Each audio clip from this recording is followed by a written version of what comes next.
Donc oui, l'atelier de réparation collective, c'est une association née en 2019-2020, mais le projet lui-même est issu depuis 2011, 12, 13, une démarche que je portais moi, d'aller vers la réparation. Et sa fonction est d'accueillir les gens pour les aider à réparer leurs objets par eux-mêmes, à commencer par leur vélo puisque c'est la porte d'entrée de la réparation et de l'autoréparation, mais également d'autres objets de la maison, les plus courantes, l'électroménager, des fois un peu d'électronique, un peu de hi-fi. C'est intéressant parce qu'on fait faire aux gens l'ouverture de leur appareil. Alors ça, à chaque fois, c'est un peu le miracle, mais c'est ça qui est intéressant, c'est qu'ils se rendent compte qu'ils sont capables et que c'est pas si compliqué. Alors il faut certes quelques outils qu'on met à dispo. En fait, sur tout ce qui n'est pas vélo, c'est difficile pour nous de garantir la réparation, ne connaissant pas... Enfin, et c'est surtout qu'il y a une amplitude de panne possible qui fait qu'on ne peut pas du tout à distance comme ça, sans savoir, sans regarder. Et quand bien même, les gens, on les accompagne plus dans le diagnostic de leur panne. Une fois que la panne est établie, qu'on sait ce que c'est, on voit bien si c'est un problème de pièces détachées, on peut voir si oui ou non ces pièces détachées sont accessibles, si elles sont encore fournies. Si c'est qu'un problème de connectique, on a un petit peu de quoi bidouiller, souder, réparer, refaire les fils. On peut être amené à engager une réparation très très particulière parce qu'on est très outillé, on va dire. Alors ça reste des outils de bricole, il n'y a rien de professionnel, c'est des trucs à main, de particulier. Mais on a choisi les bons, ceux qu'on connaît, on sait s'en servir, donc au bout d'un moment, on arrive toujours à trouver une solution à quelque chose qui veut être absolument conservé. Oula, je suis pas sûr de réussir, hein. Ouais. Parce que je vais l'abîmer après. Il va se tordre. Non, j'ai réussi, j'ai fait de la couture. Bravo. Oui, on a des valeurs fortes. Le réemploi, c'en est une. Alors si on devait les prioriser, on dirait d'abord l'éducation populaire. L'idée, c'est de transmettre des savoir-faire et que les gens puissent eux-mêmes les retransmettre derrière. Donc ça, c'est vraiment la finalité de notre manière de faire, puisque on va faire attention à notre position, notre posture, la manière dont on accueille, dont on accompagne, et quelque part les supports qu'on va utiliser pour le faire. L'autoréparation, ça c'est notre objectif, que les gens soient capables de le faire, que ça se déploie le plus possible. Donc on est vraiment dans cette notion d'éducation populaire, puisque en termes de réparation, à part certaines formations de certaines marques sur certains objets dont elles veulent agréer et garantir en fin de compte la manière de réparer. À part ça, il n'y a pas de formation à la réparation. C'est pas quelque chose qui se diffuse facilement, donc c'est vraiment quelque chose un peu empirique que chacun apprend. Et nous, c'est ça qu'on cherche à ce qu'il se transmette, parce que ça résout plein de problèmes au quotidien. Et puis ça apporte une nouvelle vision. Et là, une deuxième valeur qui est plus vis-à-vis de l'engagement écologique et la problématique du changement climatique sur lequel on veut agir et qui passe par le réemploi, mais aussi une consommation plus intelligente, on va dire, mieux pensée. Donc acheter moins, de meilleure qualité ou de réemploi à faire durer.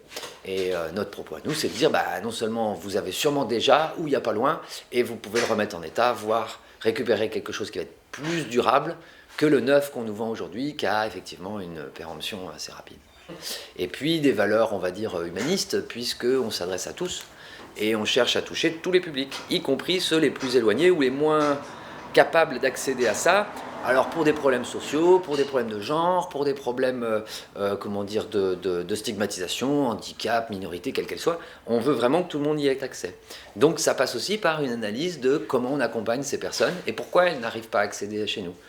Donc il y a, alors c'est pas forcément notre action cette année, mais il y a des groupes au sein d'ateliers. Alors il y a plein d'ateliers en France, on est en réseau au niveau national, on parle, on échange beaucoup, et puis il y a certains ateliers qui expérimentent, on l'a eu fait il y a 2-3 ans, d'accueillir des groupes. L'idée est de pouvoir se transmettre la mécanique, le savoir-faire qu'on a autour de la réparation, sans tout le poids culturel du machisme qui est particulièrement imprégné dans nos sociétés occidentales, et notamment dans les ateliers de mécanique, où il y a souvent encore, trop souvent encore, beaucoup de condescendance vis-à-vis des nouveaux, de ceux qui ne savent pas faire ou qui ne seraient pas en capacité. Donc effectivement sur la femme, il y a très très souvent cette attitude-là, condescendante, alors qu'il se veut, comment ils disent, déférente, il s'agit de faire attention et prévenir et aider, mais au prétexte d'aider, on fait à la place, et puis au final on ne transmet pas l'info, on garde la connaissance, on garde la maîtrise, alors qu'en fait il faut bien la transmettre.